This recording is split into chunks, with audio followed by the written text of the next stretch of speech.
Hey everyone, welcome to episode number 22 of Dharma Junkie. It's October, and it looks like we're having yet another hurricane. Hooray! It hasn't even been like a month since the last one, and we're already getting another one. So that's fun. So I'm trying to push this episode out, so it's not going to be too much of an intro. But anyway, on this episode, I'm talking to my friend and local Pensacola musician, James Floyd. We talk about a little bit of politics, a lot of rehab.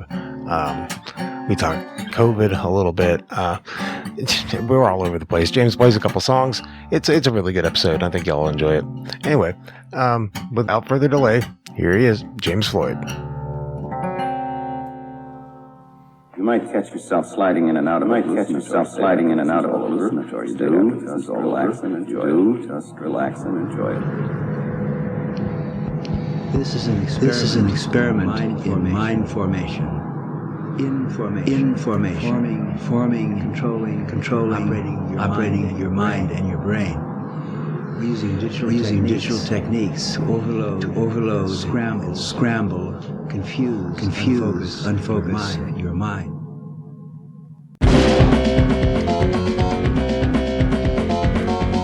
The natural state of the brain is chaos.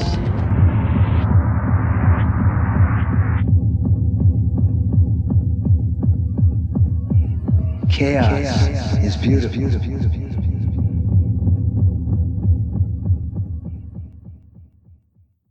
James, what's up, man? Hey, buddy. How you been doing? I've been doing really well. Really well, as well as you can do in a fucking plague. Yeah. We got the global pandemic still going, and Hurricanes. Yeah. Hurricanes. Did you mention? You said there was another one in the Gulf? Oh, yeah, another one coming up. Yeah, thank you, God. Where's it at right now? It's down Of this recording, anyway. Little south of Cuba, headed north, and they. Oh man, that's close. I didn't even realize there was another one out there, much less that close. I guess it'll be probably hitting by the time this thing comes out. We'll know something on Wednesday, so there you go. Yeah.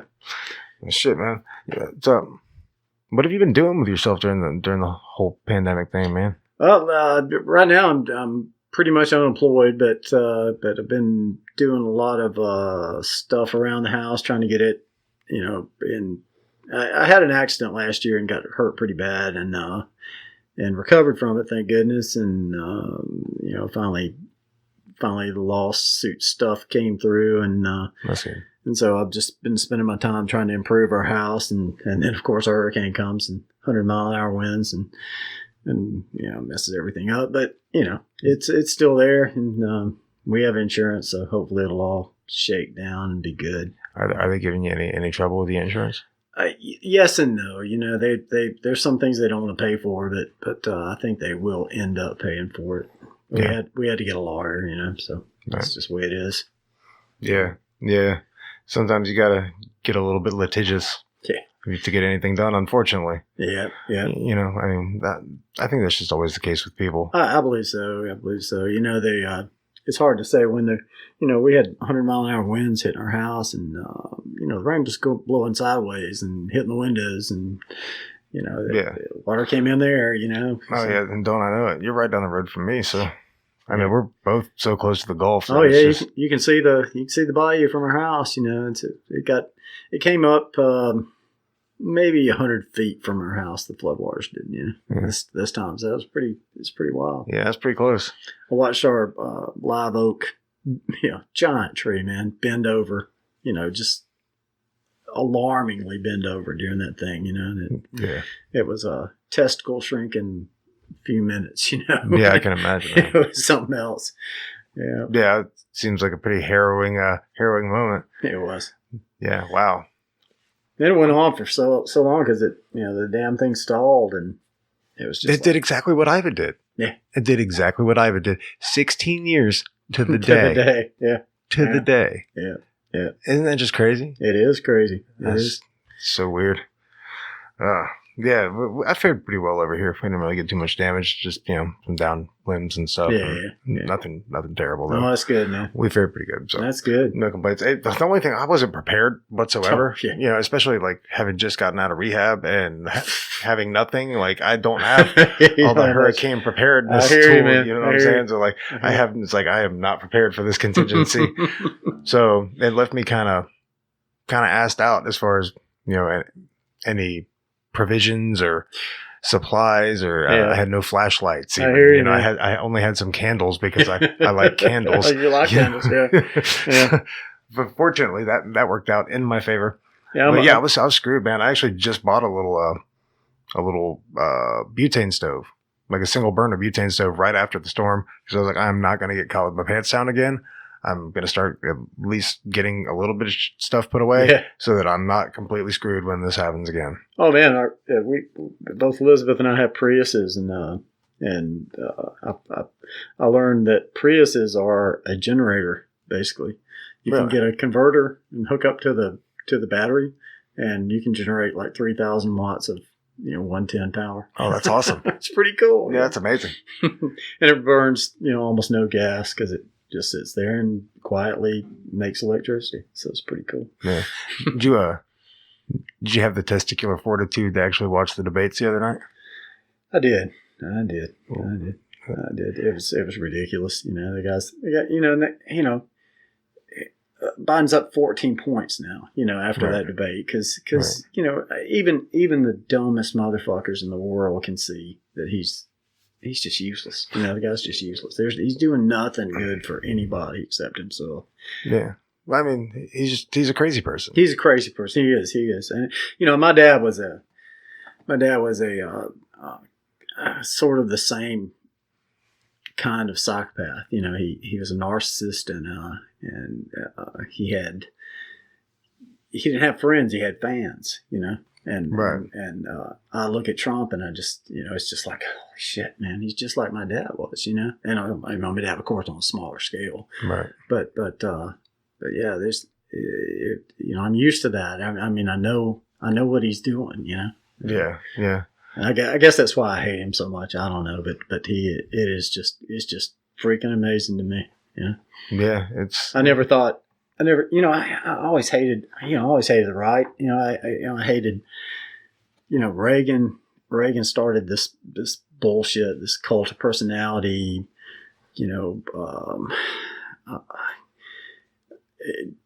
this way of thinking that. Hey, you want to bring your mic over a little more? Yeah, that rich people are better somehow, and greed is good, and he the first thing he did when Reagan got in office was he destroyed a union. He destroyed PATCO, the air traffic control union. Right. That was the first thing he did, and that was his way of saying this is how it's going to be. Yeah. And ever since then, you can look at graphs and you can see the money in this country migrate from the middle class up to the super rich. Not just the rich, but the super rich. And it's unbelievable that we've let this happen, and we have been complicit in letting it happen. Yeah, I mean, there's definitely an imbalance. Oh yeah, in the financial aspect of this country. But you have to. I mean, it's a tough topic, especially in the current political climate. You have to wonder, should the CEOs of corporations be punished for being successful? Yes. I don't know if it's punishment or not, but I think there should be some sort of a cap. I think there should be a cap. Absolutely, absolutely. Basically Reagan fixed it so rich people don't pay taxes. They stopped paying taxes. You mean that $750 that Trump paid wasn't enough for you? Jesus Christ. Yeah, I don't think I've ever had a year when I didn't know less than that ever, and I don't think anybody has, Yeah. And it's outlandish, man. It's just so ridiculous. I think it was H.L. Mencken said that that America was full of temporarily inconvenienced millionaires. Yeah. Yeah. I actually read that quote earlier. And Mencken was great. Mencken was awesome. Yeah. I got a bunch of Mencken quotes in my book. In your repertoire. Yeah. But my favorite is every normal man is tempted at times to spit on his hands and raise the black flag and begin slitting throats. Yeah, I love that one. Yeah. I mean, then there's seems like there's a lot of call for that in the country right now. There's people are out in the streets screaming revolution. Oh, I know, man. I know. But and they talk about like cities like Portland are on fire and Chicago's on fire and all. If you look at a map, Portland is 3/4 of a city block that got burned. Right. It's not the whole damn city. Everybody's going about their lives just exactly the same. There's nothing, and all it is the hype of places like Fox News making this kind of a dialogue that they can sell. Yeah, I mean, well, that's what they are. They are a business. That's their model. They're selling a product. Yep. Yeah. And that's kind of the way it's going to work. So yeah, they are focusing on, it seems like, on the most negative aspects. Oh, absolutely. I mean, but that's what the news does. Yeah. You don't hear good news. That's not appealing. If there's 1% of the protests have been violent, I'd be surprised. Yeah, they're mostly peaceful, mostly just people just getting out in the street because they're so fed up with this shit. Yeah, it does paint a bad narrative. Yeah, it does. And you have these agents provocateurs who show up from the right and break windows. And you break a window, somebody's going to steal something, right? That's just the way life is. And who knows who broke the window, and yeah, it's just crazy. It drives me nuts. At the point of the window breaking, it doesn't matter who broke the window. The who and the why are gone. Yeah. At that point. It is. Then it's just a test of your own individual morality. Exactly. Because as a group, when you're involved in any kind of activism like that, and there's this group think going on, there's a lot of identity politics that play into it, and then you're not operating as a sovereign individual. Yeah, I get that. I understand what you're saying. But then don't let the group dictate your own morality. Yeah, sure. It's like the classic idiom: if all your friends were jumping off of a bridge, would you jump off a bridge? Yeah. Same kind of difference. But yeah, it's crazy, man. The political climate right now is just so insane. 2020's been a pretty wild ride. It has. Yeah. Yep, it has. You been writing any music? I've done a few things. Nothing like I haven't had like these big epiphany songs, but I've been at it. But it's a weird time. It's been hard on everybody. Yeah. But there's so much uncertainty right now. Yeah. In so many areas. Yeah. Yeah. All my family got COVID early on and survived it and got well. What was that experience like? Because you're the only person I really know that has really contracted it and fought it and gone through the whole ordeal. So it was a couple rough weeks. I mean, I'm 60 years old and I had really bad trouble breathing. And luckily, a friend of mine had it previously and told me to get a pulse oximeter, and that showed me that my blood oxygen level was high enough. Although it felt like I was not getting any oxygen, right. I was, and that really eased my mind and kept me from going to the emergency room. Right. 3 or 4 times, I would have thought I was dying, Right. But taste of, taste, sense of smell, sense of taste, both were diminished. I had, like I said, trouble breathing. That passed pretty quickly, and I had headaches, and I never ran a fever. I had a cough, had a sore throat and a cough. But it was 2 weeks of it was like a really bad flu. Right. And I'm lucky that it didn't, turn into something else like a lot of people do, Yeah. But we survived, and my daughter, independent from us, got it in New York early on, and she had about 10 days. It was really scary because she couldn't go to the hospital because they didn't have any room for her, Right. And she and some friends went to a house in Princeton where her friends lived, and they all just kind of stuck it out together, and they all got through it. At that point, that's really all you can do, huh? Yeah. Just kind of wait it out. Yep. And she's fine now. She got through it. It's good, man. She's been working remotely. She lives in Brooklyn and works in Manhattan, and she's been working remotely for months now. Right. Yeah. It's weird, man. It seems like there's going to be a big change in just the way businesses are operated. Like, you don't have the call to really, unless you work in something like the service industry, or any kind of retail where you have to be present. Any office job that you had before why do I have to be in an office? Oh, true. True. It's weird. It's the whole idea that you have to be at this one centralized place commuting to do a job that you could do from home. It just makes no sense to me. Yeah, it's we've learned a lot of things from this. I think one of the things I think that people are finally getting their head around is that this has shown American citizens that everybody has to be healthy, or else nobody's going to be healthy. You know what I mean? And that's a huge leap right there. I think that's going to lead to some kind of universal health care, some kind of just like developed countries. Yeah. There's, it goes back to, like I said, the individuality of it, though. You can't expect the government to hold your hand. No, either. No. It takes a lot. I think that I'm for universal health care. I'm for universal basic income. I'm for helping people, but a lot of that is on the individual. You have to do it. You have to do the work. Absolutely. Like, you can lead a horse to water, but you can't make him drink. Unfortunately, but you have to put the work in yourself. You're right. You're right. I know that just from having gone through everything I've been through.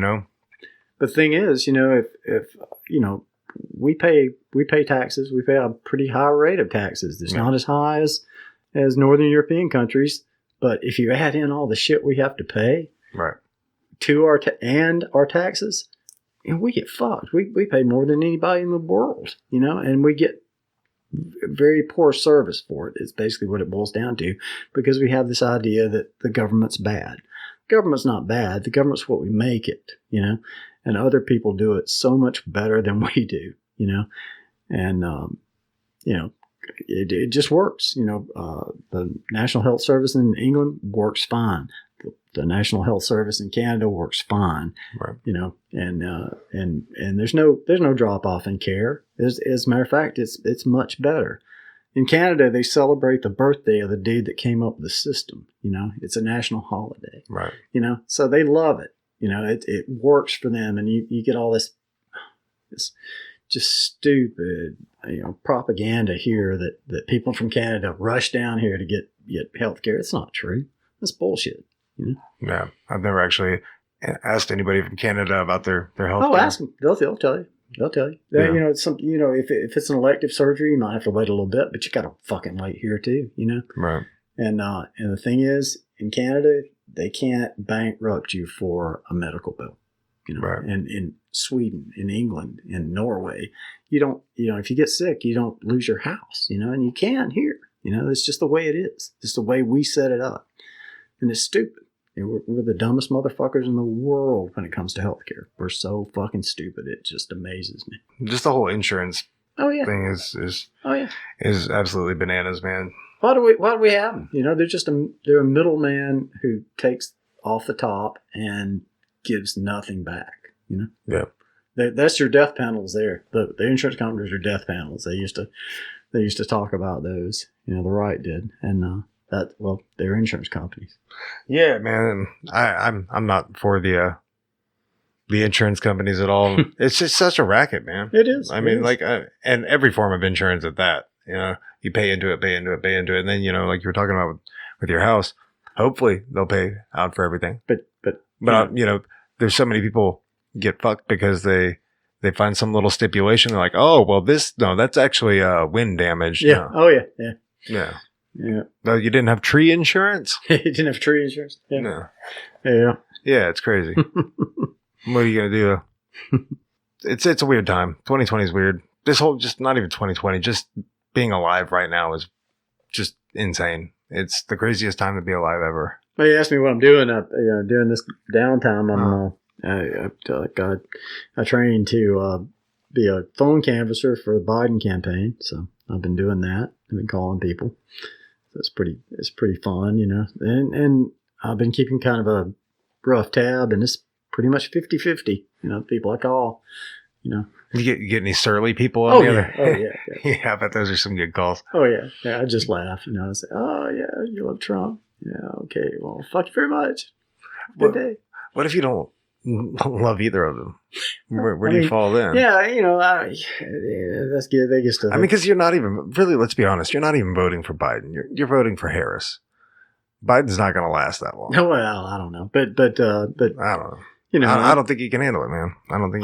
He can certainly handle it. He's a tough motherfucker. I think, you know, he's a working class guy, and you know, Scranton, Pennsylvania. He's a good cat, you know, and you know they've done the same thing with Biden that they did with Hillary. They make him out to be, you know, some kind of monster, and I mean, it's not as bad. I think you have to be some kind of monster in general to be involved in politics, even on I don't know. I mean, on anything other than a local level. If you're trying to go, I don't know. Oh, we got monsters here. You know? For sure, yeah. Jesus Christ, Doug Underhill's such a fucking putz, man. I know nothing about him. Oh, Jesus Christ, he's our county commissioner. He's such a fucking asshole. Oh yeah. Yep. Yeah.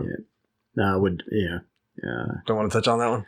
I don't know, man. I don't know. You don't have to. That's the nice part, is you don't have to say anything you don't want to. You know, he's just he acts like he's some kind of, I don't know. He is, you know, when the kids in, you know, down in South Florida, when their school got shot up, right? I can't remember what's the name of the school.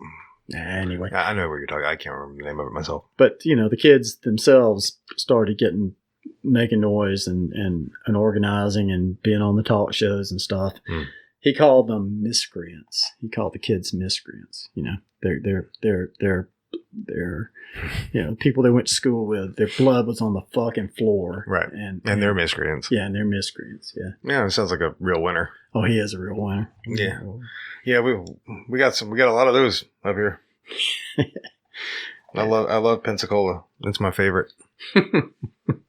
It's, you know, Pensacola's, in some ways, it's a great place. Yeah, it's been good to me, man. But I've also had some real shit times here. But, you know, I guess that's anywhere you're going to be. Oh, absolutely. You know, you're going to have the vicissitudes of life right Yeah, there. there you go. Just gonna be, there you go. You're going to have those ups and downs, peaks and valleys. Yeah.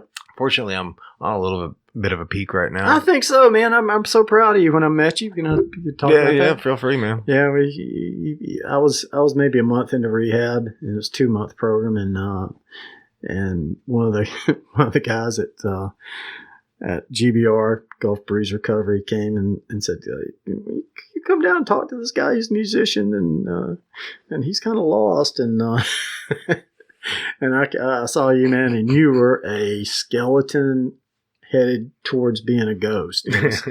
You were barely in this world, you know. And I'm so proud of you, buddy, you really it's really amazing the transformation I've seen from you. You're healthy, and you got your shit together, and I'm really happy for that. Yeah. Thanks, man. I appreciate it. It's not for any lack of trying. I definitely put the work in, man. But I had a lot of help too. Oh yeah. I did. I mean, Gulf Breeze Recovery. You know, it's not a commercial for them, but they, you know, pretty much saved my life too. For sure, man. I definitely owe them my life. I was headed for really, really bad things, and they, you know, it turned me around. It really did, and you know, I was dealing with things that I didn't have any defenses for, you know, and I lost control, and being there for 60 days really gave me a pause and kind of a framework to change my thinking around and change my habits, and it really made a difference, you know. the way they do it, it's not a 12-step program. It's a kind of a science-based recovery deal. And the first thing, it's okay to talk about this? Yeah, go for it, man. Yeah, so the first thing they do when you get in is they detox you. I don't even remember that. But and my problems were alcohol and some painkillers and stuff, but mostly alcohol. And the first thing they do is they detox you, and then they put you in a room, and then they your own room, and then they do this thing called a sauna regimen. And what you do is, you know who came up with that? L. Ron Hubbard. L. Ron Hubbard. Yeah. Oh man, yeah. Dianetics guy. It's not exactly the same thing? But it's like the sauna protocol. Yeah, that's all L. Ron Hubbard. So you go in and they weigh you first thing in the morning, like 8 in the morning. They weigh you and take your vital signs, and then you exercise for 30 minutes. And then you go sit in a super hot sauna for 15 minutes. And then you get out and you immediately step into an ice cold shower. And your body temperature goes down. Then you go sit for a few minutes, and then you do it again. And then you do it again. You do it from 8 in the morning until around noon. And you just keep going in and out of that thing. And it makes what it does is it makes your brain do the hard thing. Because you don't want to do that, man. It is a freaking shocker when you do it. You just like, this is bullshit. I can't do this. But you just keep doing it. And you do it for, 14 days in a row? Yeah, 2 weeks. Yeah, 14 days in a row. You only get, it's 1 day off a week. I think was Sunday. We got Sunday off. Yeah. So yeah, but it's like it goes on, and you're just like, holy Christ, Yeah. But after a while, the funny thing is, you just like, you sit in your room at night and you're thinking about it, and you go, yeah, I kind of like that. You get to where it's a challenge, and but say it's so uncomfortable. it is so. It's such a shock. It is that it's the hardest thing you'll do all day. Oh yeah, absolutely. So if you can, I still take cold showers in the morning.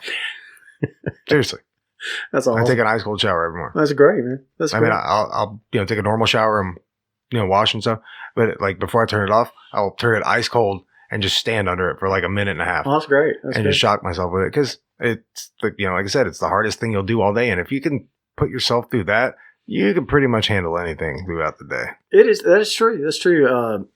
Once it's kind of a convoluted story, but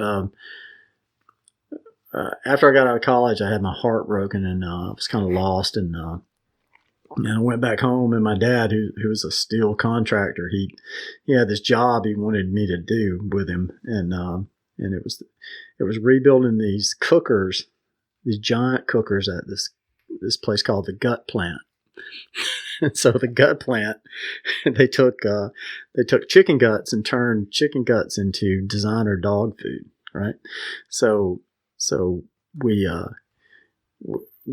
rebuilt the cookers in the factory while the other ones next to us were running. They had this big steam sleeve that we were replacing on all these cookers that were, I don't know, maybe 12, 15 feet long and 10 feet in diameter. So we re-sleeved these things. And so the temperature there was 120 degrees in between these cookers, and it was just the smell, the heat, everything was just horrendous, and I always, I survived it, it was 9 months working there, Jeez. I got in the best shape of my life, I was, cause I couldn't eat because the stench was just stayed in your nose, and I could eat yogurt. That was about the only thing I could make myself eat. And that the sauna thing was like another Gut Plant moment, Right. it was like, I can do this because I did that, Right. Yeah. But it does open up a pathway in your brain, and you can, it does give you it shows you that you can do the hard thing over and over again. And getting up every morning and not drinking is a hard thing. Yeah, man. It's a fucking hard thing. luckily I broke that habit, and they really helped me.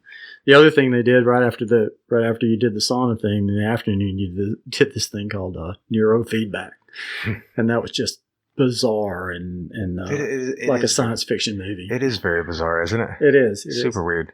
So what I got from it was they play this whacked out kind of jazz music and in your headphones, and you listen to, and you look at a computer monitor that's kind of this waveform thingy, right?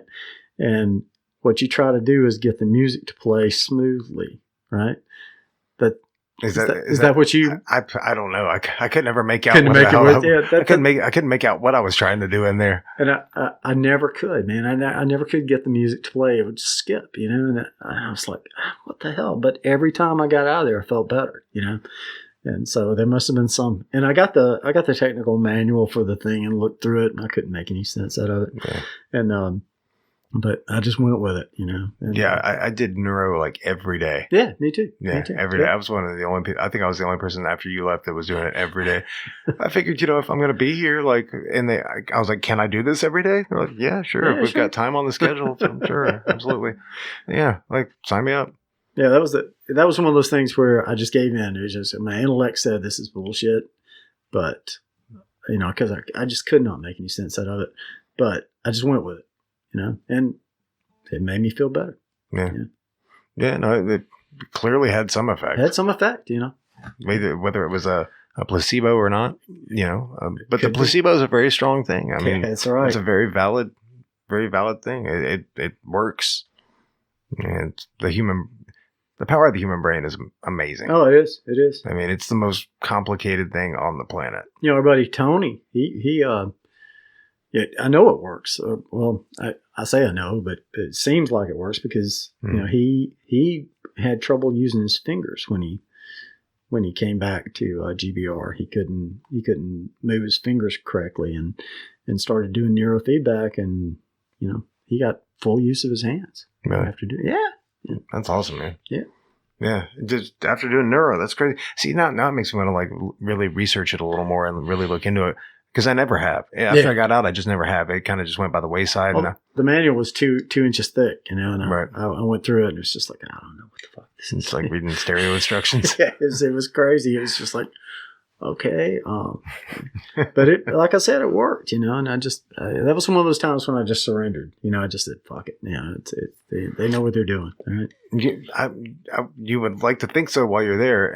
But man, see, that was my first rehab stint. I'd never been to it. I don't know. But I think that was yours too. It was too. Yeah, it was mine too. Yeah. And so a lot of people go in, and the recidivism rate for like a 12-step rehab is pretty high. Oh yeah, 80%. And that's not saying that GBR doesn't have a recidivism rate, because there's always going to be some people that go back out. But I know the numbers. It's like 80-90% for 12-step, and it's like 50-60% recidivism for GBR, Right. which is great. Yeah. And if you compound the fact that they market themselves to people who have failed other programs, right? Who've been to rehabs before. We had people, who've been in rehab 12 times. So it worked for me, man. Yeah, it did for me too. And I think a lot of it had to do with just changing my thinking. Yeah. And that was the big thing, just like changing my thinking. Yeah, that 3 principles thing they do is it's a sort of westernized Buddhism, and basically it's the Eightfold Path, and it's 4 Noble Truths, kind of condensed into some easy to digest sort of westernized, program, right? Compact kind of. Yeah, abridged version. Yeah, Buddhism light. Made up by some Scottish welder who cheated on his wife and ended up exploring a new way to think, and it worked. It works. It's a really interesting thing, and it's mind, consciousness, and thought, right? Right. So mind is like the universal mind. Call it God if you want to. Thought. That's the thoughts that run through your head all day long. And consciousness is kind of your way to interface with the rest of but with both those things, with the big mind and your little mind, right? Right. And what it does is it gave me a way to not listen to my crazy goddamn thoughts all the time. You know, like if I have a notion Right. in the past, I would act on it. Oh, know? yeah. You Most give it of the time. Give it very much credence. You know? I believed every fucking thing my brain told me. Oh, absolutely, man. Absolutely. You know, I could convince myself of anything, you know? And, Yeah. And be just totally, you know, good with it, you know? Yeah. And feel righteous about it, you know? Absolutely. And now I have like there's a buffer between me and the action. I have the thought now, and I just let it pass. You know, I just let it run its course. I go, oh, well, that was an interesting thought, and just go on. Right. That's a funny thing my brain did. Without the action. Right. You know? Yeah. And the action is what fucks you up. Yeah, right? Yeah. It's very much a practice of inaction. You know, it's mindfulness. It's exactly that. It is. And since I've, you know, started doing this thing called refuge recovery, and we have meetings here, and it's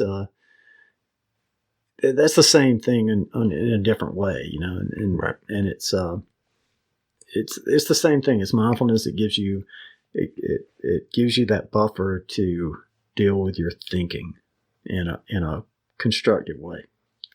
Yeah. I mean, I had this fantasy life, you know. My fantasy life was just as important as my real life. You know, I was completely ego driven. I was completely, I just functioned. I don't know how I functioned. I really don't, you know. Yeah. You know, I was, you know, before the COVID deal, I was an artist. I was a traveling artist. I did shows all over the country, and you know, I got a little bit of acclaim. I got awards and shit, and I had people telling me how great I was all the time, and I just became this other thing, not what I really was. You know, I was a Yeah. Don't I know it? I mean, I was just a mess, you know, and I felt like I was doing something, but I was just, you know, I wasn't really accomplishing anything. I was just treading water and pretending like I was, you know, Mark Spitz, or who's the other dude? The other dude that I can't remember his name. The last great swimmer. What was his name? Yeah, Mark Spitz. You can tell I'm 60, right? Yeah, man. It was just thinking back on GBR. It was what a weird experience that was. It was just kind of a surreal experience. Yeah, the people there were truly an amazing bunch of people, you know. Oh yeah, everybody had their. But the thing is, you know, it sounds like kind of lighthearted, but how many we lost from the people we were in with? Five dead now. You know? Really? Yeah. You know, one 27-year-old girl, you know, is dead. You know, one. One guy killed himself while we were there. You remember that? Were you there when he was there? No, Yeah. I don't think so. Hung himself. Yep. Yeah, I think I heard about that. Yeah. I think that was right before I got there. Yeah, I think we lost 5. You know, and I'm not saying. I'm saying they died. You know, they're not. Yeah, no longer with us. They're room temperature now. You know, and it's horrible. You know, it's such a dangerous thing. Yeah. Well, I mean, that's, you know, just like we were talking about, man, the power of your thinking. Yep. You know, you can just let it get right on top of you like that. And, yep. I was headed down that road, you know, and I know you were. I was already on that road. I was a little behind you on that road, but I was definitely on the same highway, you know. Yeah, for sure. Yeah. Yeah. I wouldn't change any of it, to be honest. Yeah. I would, if I could go back and make better decisions and not do all the crazy shit that I did, I wouldn't. I understand that. Yeah. You know, I think we're right where we're supposed to be. Yeah. I think you're always put right where you're supposed to be. I don't think I would have learned what I've learned. That exactly. Without that's that. kind of my point. You know, it's like a trial by fire. Yeah. You know, and I wouldn't be the person that I am today. Yeah. Had I not gone through everything I went through. You know, I'm not. You know, I'm not anywhere near perfection. I'm not. You know, I'm not even saying I'm a good person, but I'm a hell of a lot better than I was. And I work at it every day trying to be better, you know. And that's the thing. That's it. You know, as long as you're mindful, Yeah. And just trying to, like you said, just be a better person than you were the day before. If you can just do a little bit better today than you did yesterday. Yeah. And be a little bit more caring. But yesterday, a little bit more. Yesterday, I fucked up. But no, it's not that yesterday. I fuck up every day. So technically, I always fucked up yesterday. I say that, but I don't have a lot of regrets about things, and I be trying to live that mindful life that I really focus on now, because I know what the other way brings. There's days where I'm like, I probably should have said this differently. Yeah. Or I probably should have thought that through more. Yeah. But ultimately, you can't change any of that. So you can't. You have to accept those things and you can't. Time only runs one way, man. You gotta, just gotta deal with what's ahead, and you can learn from the past, and I try to. But it's not even so much what's ahead; it's like what's right here now. Well, true. That's because see me not being mindful. There you go. Yeah, because it's always just right now, man. It is. It's all happening. Yeah, that was my problem, man. Before I lived, I either lived in the past or I lived in the future. Right. I didn't live right then. That was kind of right then was an impediment to both those things. You know what I mean? Yeah. Yeah. See, my problem was I did live right then. I was just living right then. Right then, yeah. And then the shit I was doing wasn't really okay. But I was for sure living for the moment. Yeah. Living in the moment and for the moment. That's the thing about heroin. You don't even need a house. Like, I'm okay with this.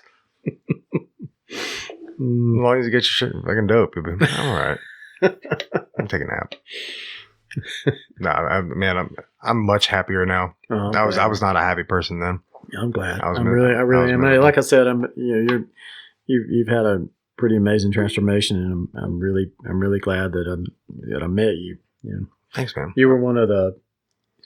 You remember Brandon from?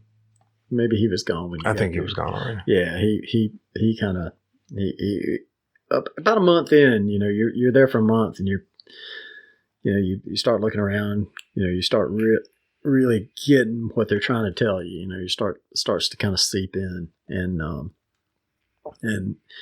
talking to him, he was like you. He was pretty close to being out of this world, and I started talking to him, and he'd been there for a month longer than me, and it's just like, holy shit, this guy's got some wisdom, Right.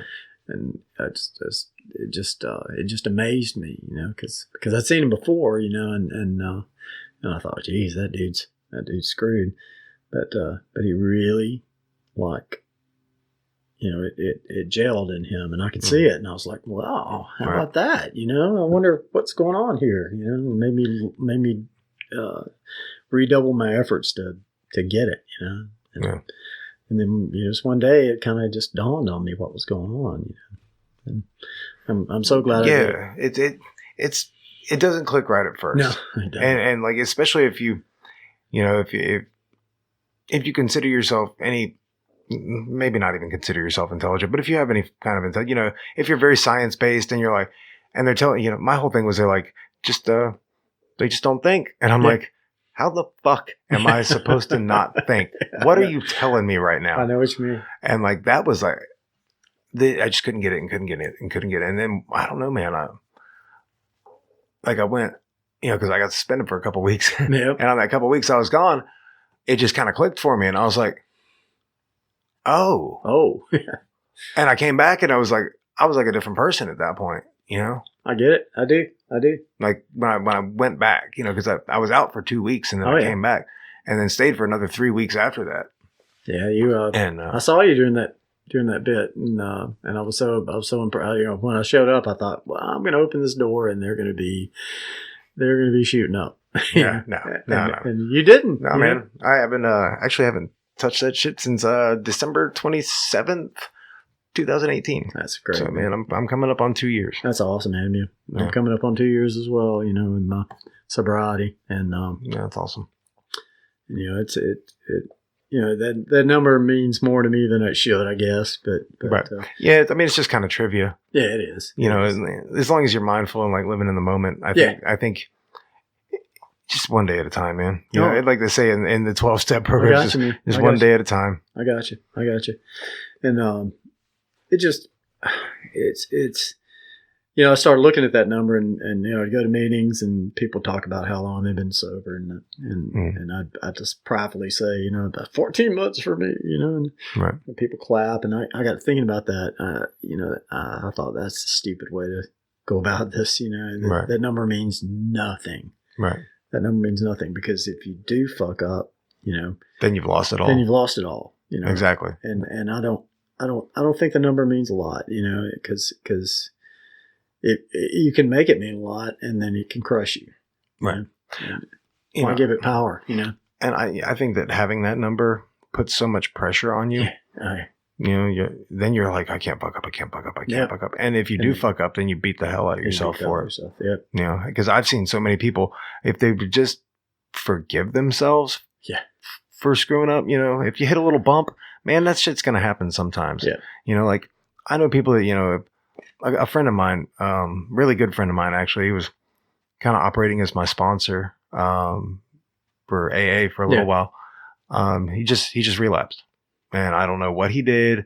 I know he disappeared for like 2 or 3 days and nobody could get in touch with him. And then he came back home and he was like, I've made a terrible mistake. Yeah. And he's in 12 Oaks right now. Yeah. So, and that was my sponsor. I get you. So it's like, oh, I shit. get you. This is a very real thing. Yeah. But it just shows how easy it is, man. And it's because, you latch onto that. I think, a lot of it is latching onto that date. And then, when you do fuck up, you beat yourself up so much that it just makes the problem worse. There you go. You're dwelling on the past again and you're beating yourself up for that mistake you made. When if you just move on to that next thing and just be like, all right, that happened. Mistakes were made. Let's move on. Yeah. Wisely. Yeah, man, you can't use it as an excuse to do it, but it is. But that's what ends up happening. Yeah, that's what ends up happening. Yeah. If you dwell on it, if you live in the past, it's not gonna be good for you. Yeah. Well, I've stopped. Really talking about how long I've been sober. Because it's a trap. I think. I think it can be a trap. Yeah. Like I said, man. As long as I'm sober right now. Yeah. That's all that matters. There you go. There you go. I feel, I'm so much healthier now. I'm feeling you look good. great, man. I'm feeling better than I have in, many, many years. Oh God, me too. Yeah. I'm probably in the best shape I've ever been. Oh yeah, in. I can tell, man. That's awesome. I just going to the gym a lot, man. And that's what I do. I go to work. I go to work. I go to the gym. I come home. I do the podcast, and that's great. That's great. Yeah. I'm really, really proud of you. Yeah. Stay busy. Yeah, it was quite the experience going there, and I'm glad I did it. Man, I'll tell you what. When you brought me that guitar, dude, that meant so fucking much to me, man. Oh, I got to say, like, it really reinstilled my faith in people. Oh man, it's great. Like, it's great. It really did. It really did, and it just meant so much to me, man. I really appreciate that. It helped me get through a lot of days. Yeah, being able to sit there and just pick on it. Oh, I mean, it kept me sane having it. I know I spent too much time in my room. I probably should have socialized more, but I socialized some and I play guitar some. Well, I think that's the point. I think you did it right. Yeah. I think that's what they want you to do, really. I think so. I think perhaps you can socialize too much. I think so. Yeah. I think I had that problem. Like you did. No, I think I had that problem. It's hard. I could say a lot of things about that, my experience there, but yeah, I'm still clean. So. Yeah, you are, man. And you went back. You went back clean. Yeah, I did. After 2 weeks, I came back. You passed a piss test, passed a breathalyzer, passed all that shit. It was like, all right. You went to the damn Paradise Motel and on Pensacola Beach and it was stayed just so nice. sober. It was just so nice being on the water. Oh, I know. Just being in the sunshine, swimming. It was funny because I could see GBR from there. I wish your cohort had. I hadn't heard from her, man. Yeah, I wish she had. Yeah, hadn't heard from her. Yeah, hope she's well. I hope she is too, man. I'm sure she is. She's crazy, awesome person. I really, really enjoyed being around her. Yeah, she's pretty cool. But yeah, man, it was weird being able to see GBR for that 2 weeks, and then because I had a lot of doubters. while I was there. A lot of people didn't think I would. A lot of people didn't think I was going to stay clean at all. Yeah. They were like, it's never going to work for him. It's never going to. He's a lost cause. And well, they were fucking wrong. They were wrong about that shit. Yeah, you showed everybody, and that's great. I was floored, man. I was like, this is awesome. Man, I just got tired of living like that. Oh yeah, I deserve so much better than that shit. The way I was living was just trash, dude. I totally get it. I mean, I don't have like really, really nice shit, but I have shit. You know what I'm saying? I have like everything you see in here is mine. Yeah. Like, and I did not have all this stuff when I got, you know what I'm saying? Like, I didn't have any of this shit. So just being able to put my life back together and actually put a life together and be able to design it exactly how I want it. Yeah. That was the interesting thing is because getting out to nothing gave me the possibilities of everything. That's great. You know, I could do anything I wanted exactly the way I wanted to do it. Yeah. And that was interesting. Yeah. You know, with me, it was different because I have family and you know, I really screwed up a lot of my relationships and you know, I had a lot of, you know, I had a lot of stuff I had to make up. You know, I had to show the people that love me that I was still worth loving. You know what I mean? Yeah. And that's pretty tough, you know, and that you know, a lot of that was hard because I worried about, like my wife, Elizabeth, I worried about her feelings more than I worried about doing the right thing. Right. Right. And it took me a long time, you know, I've been in therapy since then and I've had a lot of help that way. And now I just try to do the right thing because I need to do the right thing. Yeah. You know, it's not, I don't have this, you know, goal that, you know, I'm going to show Elizabeth, you know, right. I'm more just trying to function well and be a good person. Yeah. You know, it's worth noting, and it's pretty interesting that if you just, you know, if you do try to live your life as a good person and operate with, at least as far as I'm concerned, total honesty to yourself and others. Well, that's tough. Yeah, it is tough. It's about one of the toughest things you'll ever do. And it doesn't work all the time. Everybody lies. Yeah. I mean, small shit. Yeah. You know, I've toned down on the big shit. I just don't lie, man. That's why one of the reasons I try to do this podcast thing is just, it helps keep me accountable to myself. I get it. And you know, the hardest part about getting your family to love you is or getting anybody to love you again after you put them through a life of hell for however long. Oh yeah. Is loving yourself first, because you can't expect anybody else to love you until you love yourself. You know, you got to start taking care of yourself. Yep. And I didn't get that at first. Yeah. You know, I didn't. That's why I was an addict. I just didn't understand the honesty thing is, you know, it's really tough for me because I basically put up this facade of myself that I projected, and people bought it. You know, it was just the way I was. You know, and I was entertaining, and I was, you know, I was witty, and you know, people could count on me to say something outrageous. Right. You know, and I could make a joke out of anything, and I could keep people laughing and keep people entertained, you know. And oh yeah, that was me. And you know, that I found out, much to my chagrin, that really wasn't me. I was just playing a part. I was playing I was just doing that because it got me through, you know. And when you strip that stuff away, what's left is what you have to deal with. And now, you know, I'm a whole lot more humble, you know. I'm not egoless or anything, but you know, I'm no Buddhist monk, but I'm you know, I try not to let my ego fill the room. Right. Well, I think it's, you know, I think you have to, like Jung called, you know, the individuation process. Yeah.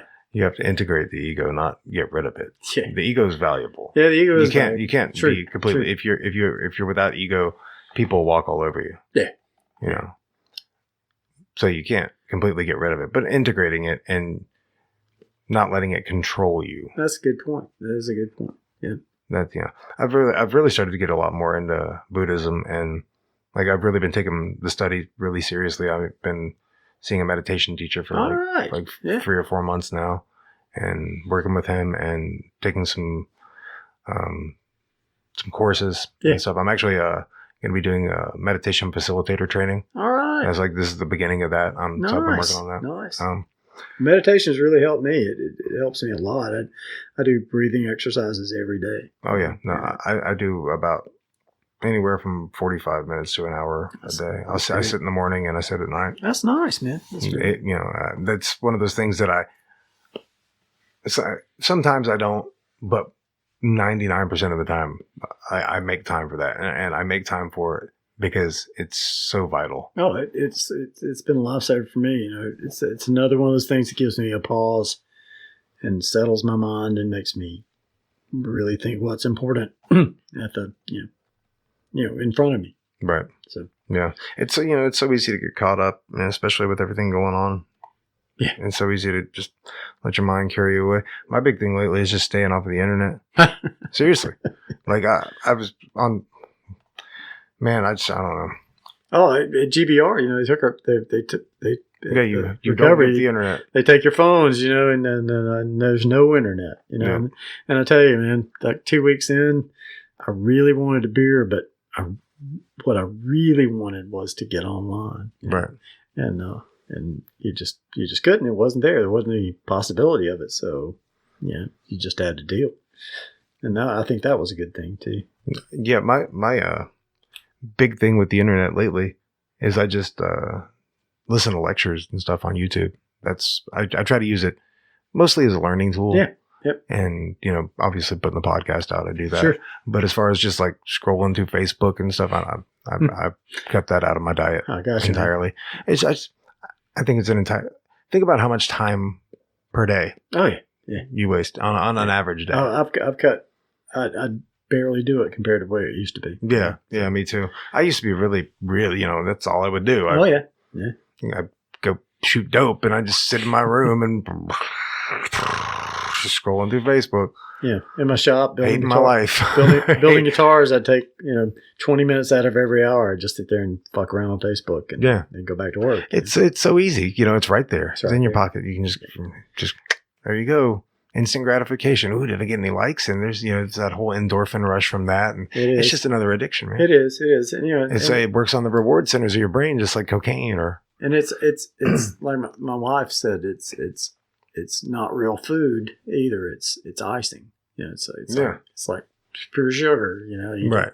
And it doesn't do you any good. Yeah. You're never getting anybody's actual. You don't get the truth on there. You get everybody's highlights. You don't get the. Yeah, exactly. I mean, sometimes you do. Sometimes you get those good, juicy shit show posts. I used to be really good at those. You could watch my life fall apart in real time on Facebook if you scroll back far enough. That might be interesting to do one day. Actually, just scroll through my Facebook and be like, back from like before I started using to when I started using, while I was using, to when I get clean and I think I know everything, and then when I'm like, oh shit, I don't know anything, and then that'd be fun. like a play-by-play of my addiction. And I'm sure some of them are really bad. I had to have gone back and most of the time, especially if I was drinking, like way back in the day. I used to drink a lot before I even started using heroin. I was a pretty bad alcoholic for a while. Quit drinking when I started using heroin. Funny story of that. Yeah. Like, I don't even need to drink anymore. This is great. So at least I stopped making all those shitty Facebook posts. Those ones that you'd wake up the next day and be like, ooh, delete. Hope too many people didn't see that. Yeah, there you go. Yeah. But I don't do that anymore. Like I said, I really just try to limit it. I've been lectures on YouTube, Dharma talks, stuff like that. That's good. It's more my forte these days. That's really good. I still fuck around on Twitter a little bit.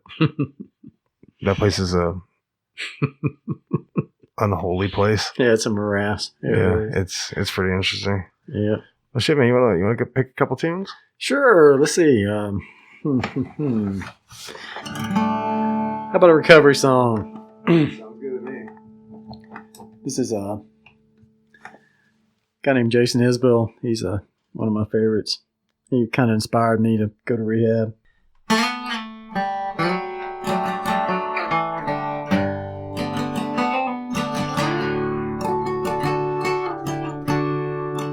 Heart on the keeps a hand on the gun. Can't trust anyone.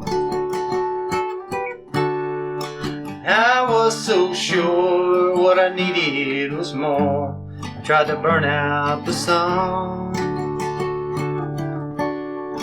Days when we raged, we flew off the stage. Such damage was done. I made it through, 'cause somebody knew I was meant for someone.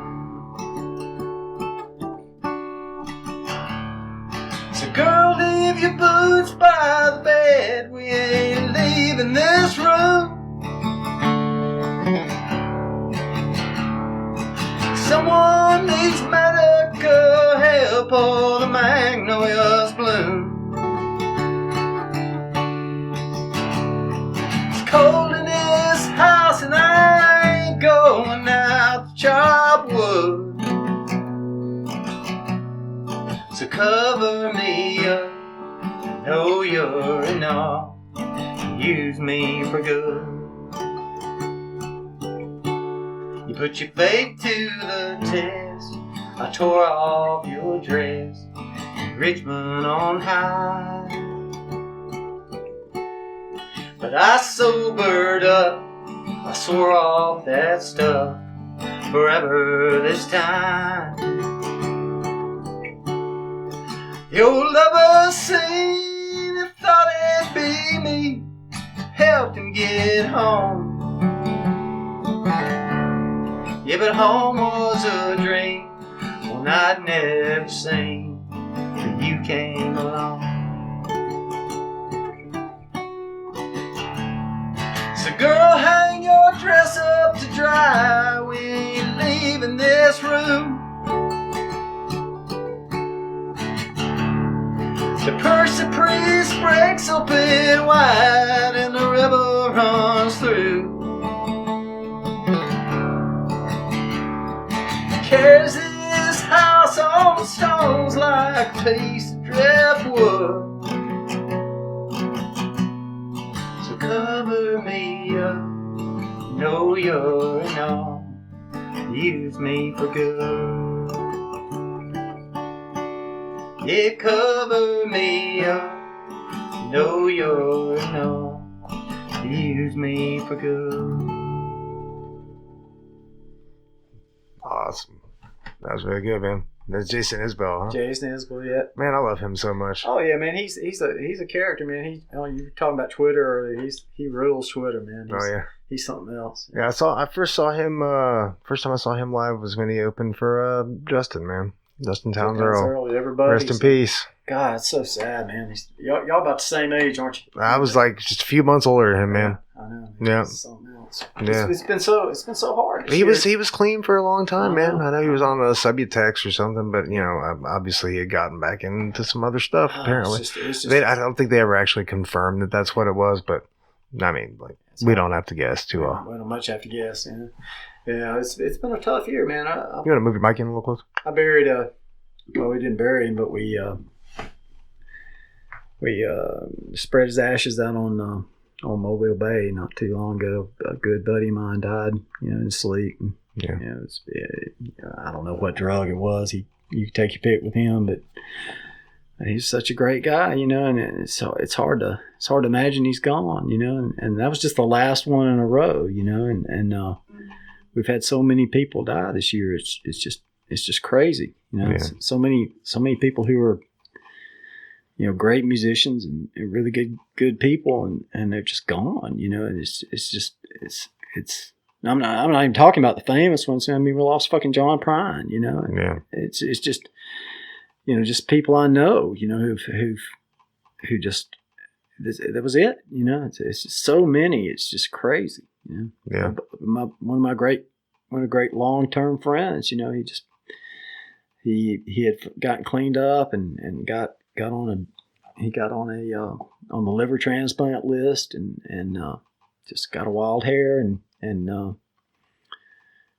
he got a little money from something and bought a bunch of liquor and went off up into the mountains, North Carolina, where he was and just killed himself basically with alcohol because they told him one more drunk and he was dead. Yeah. Yeah, his liver function was almost nothing. Yeah.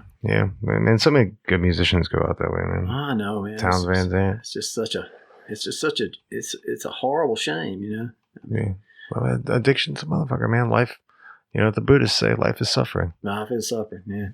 So, unless you figure out a way to traverse that, then you're almost doomed to, fall down the path of addiction. It's the only way a lot of people can cope. It's true, and he, the horrible thing with my buddy Lee, the one who went off in the woods, like a dog or something and died. He had it, he seemed like he was completely sane again. Just wanted to live. He's got a bunch of kids scattered out. He wanted to live and wanted to get his shit back together, and just all of a sudden, there's one more bad decision, and that was the last bad decision. Yeah, that's all it takes, man. Yeah, it was really sad. I love the guy. He's great, and I miss him. Yeah, I remember you telling me about him before he passed away, and he's just a great guy. I tried to get him in GBR, but they couldn't. They couldn't take him, and his parents had sent him to rehab 3 or 4 times, Right. But I can imagine it's at that point it's tough. There's a lot of people who are like, oh well, it's obviously never gonna happen. So, people just give up on you, and that can be the worst feeling of all. Is just having that feeling of people giving up on you. Yeah, that's one of the reasons I took my ass to rehab. I was like, not only was I giving up on myself, but everybody else was giving up on me too. And I was like, wow, this is fucked up. This sucks. Yeah. Like, I got to do something about this. Yeah, Lee was, I guess, 2 years ago, Elizabeth and I went up to Nashville and found him living on the street and brought him back to his family. And, he was really scared then because he was in with a bunch of people who were dangerous. And he saw some guy get beaten almost to death, and he called me and we just went up and got him, and he pretty much got straight for a year, and he was like I said, he was headed for maybe getting a liver transplant, and boom. Yeah. It's hard to understand, that it's his thing, he made the decision, and I know he consciously made it. And, I called him at it too, because I know him real well, and he said, oh, I can't hear you, man. The signal's bad up here in the mountains, So that was his way of saying, goodbye. Yeah. Yeah, he died a couple days later. Damn, that sucks, man. Hate to hear that. Yeah, he's a good guy. He's a really, really super guy. I got a couple weird questions. Oh, man. They're not super weird. They're just questions. I was thinking about them earlier today, and I was thinking about what my answers would be to them. Do you think people are basically good? I'd like to think so. I would like to think so. I think the baseline, people are sort of decent. Yeah, I'd say so. Yeah. I mean, I don't know that. That's probably just me trying to feel better about the world. But I do think people are basically decent. I think a lot of things pervert that decency and cause all the problems we have. Right. My dad was a white supremacist. And oh, that's interesting. I just outed my grandfather as a Nazi on a podcast I was on a couple days ago. Yeah. Yeah. My dad was a very charismatic racist, and he hated Jews and he hated blacks and he thought white people were the shit and he it was a very common view in the South for a very long time. Still running real strong in the United States in general. He made money. He was he read a lot. He was a autodidact and educated himself, and he read a lot and could quote Shakespeare and he this last 20 years of his life he didn't do anything but publish hate stuff. Oh wow! And he had lots of followers, and he had he didn't make a lot of money, but he made enough to survive, that's what he did. Live to hate another day. Like my daughter, who's headed to Harvard Law School, she was on the cover of a Ku Klux Klan magazine. Oh, wow. with him holding my daughter and my sister's daughter, my niece, and when they were little. Oh, boy. And they're on the cover of this fucking, magazine. That's crazy. Yeah. I would like to think, the way I'm going to phrase this is very important. The wording is very important. I would like to think that people are basically good. I would like, yeah. But I just don't know. Yeah. I mean, looking at history being what it is, people have been at war with each other. But so much less now, I mean, I know it didn't seem like it, but I mean, it is definitely less. But it's definitely less because life was up until into the 19th century, say, things were pretty fucking brutal. Yeah. I mean, gangs ran the cities. Yeah. And there was no, it was crime and it was violence and I think the arc of humanity's hopeful. I hope, it doesn't seem like it right now, right. but yeah, I mean, I think things are much improved. No, definitely. I mean, definitely. I mean, certainly, this is the safest time to be alive. Yeah, certainly. Certainly, the risk of violent death now is right. lower than any other time in history here and in developed places. Yeah, fortunately. Or fortunately, very fortunately. Yeah, like I said, I would like to think that people are basically good, but I understand. You just have to wonder. Yeah, I mean, I don't even think that I'm good.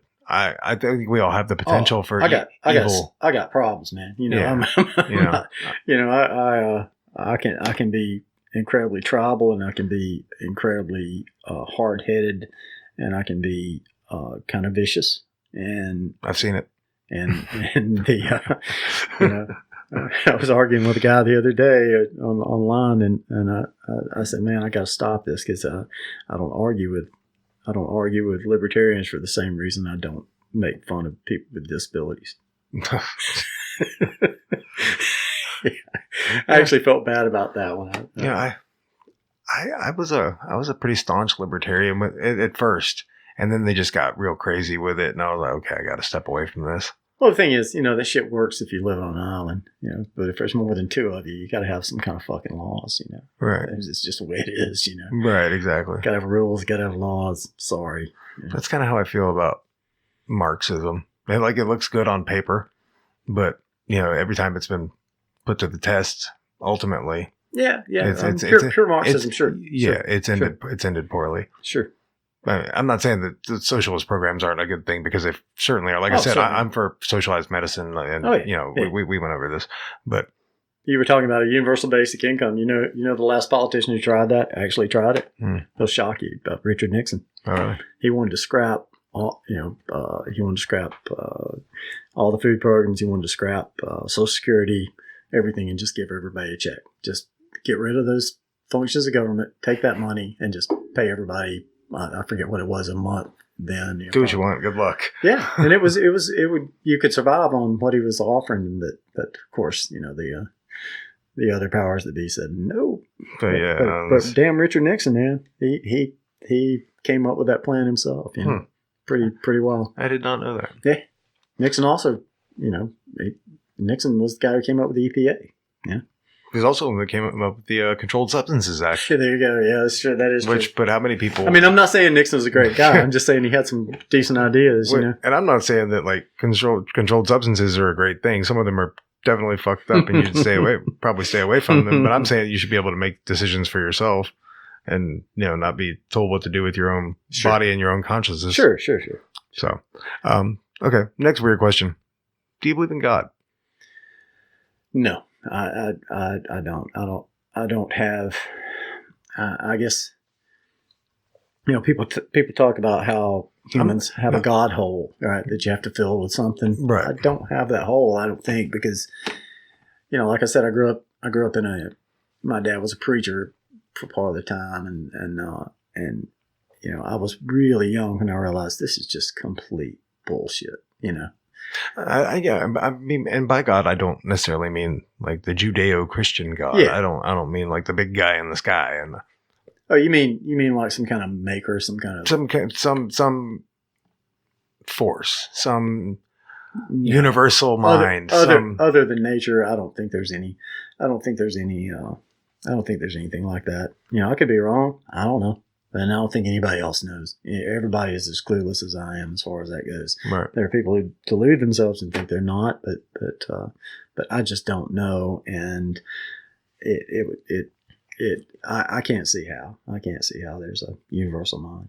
Well, I was going to ask you if you believe in reincarnation, but obviously, if you don't believe in any kind of, I don't believe so. I mean, I just can't see any evidence of anything like that. And I like things that are real. yeah, it's always good to have that empirical data. I mean, I've had imaginary friends, but they were always assholes. What was that? I don't know.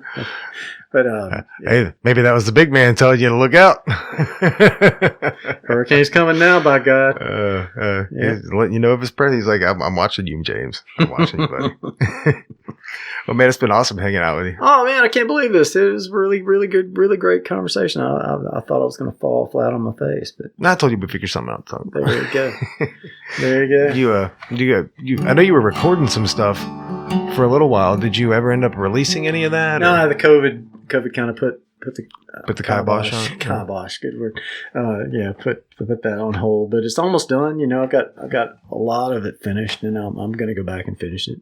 And hopefully, I'm really happy with it. I've got a really great drummer, and I've got a bunch of people playing with me, and it's turned out really well. It's the first time in my life that I'm really happy with it, and that's probably got to do with my brain, because I don't have these sky high fucking expectations of what it should be. Yeah, you stop being so critical of it. Just is what it is. Yeah, exactly. And I'm not doing it to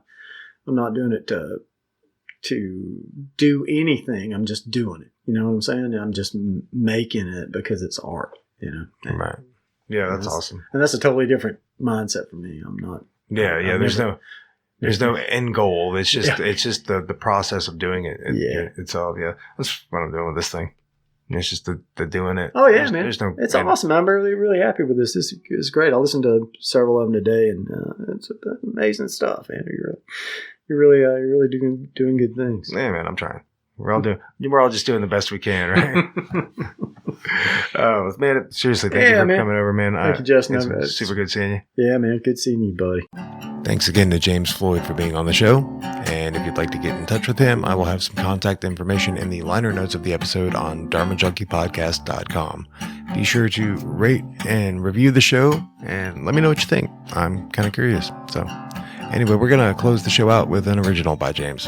Thank you for listening. This has been Dharma Junkie, and namaste. This one's called I Miss John.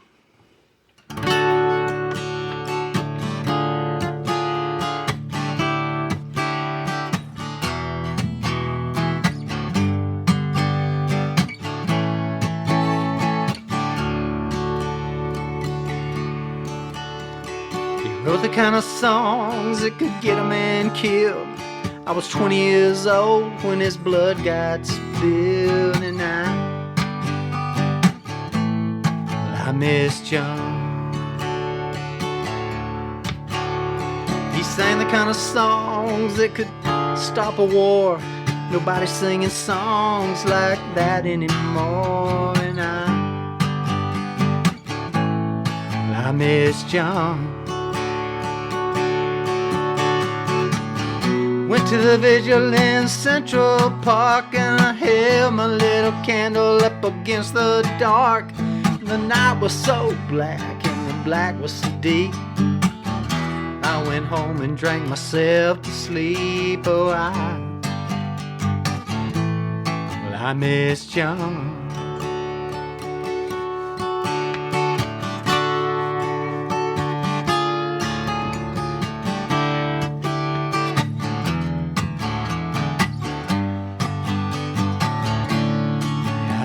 John. You Remember that boy in Tiananmen Square? He stopped a whole row of tanks just by standing there. And I miss John. Hey, what if we stood maybe 20 million strong? You think this stupid shit would still drag on? Well, I miss John. Let's have a vigil in every park. We'll hold our candles up against the dark, and the night will fade and the black will cease. Imagine taking a chance on peace. Well, I miss John. He wrote the kind of songs that could get a man killed. I was 20 years old when his blood got spilled, and I miss John.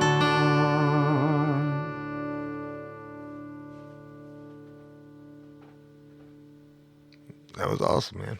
There you go. Awesome. I like that one.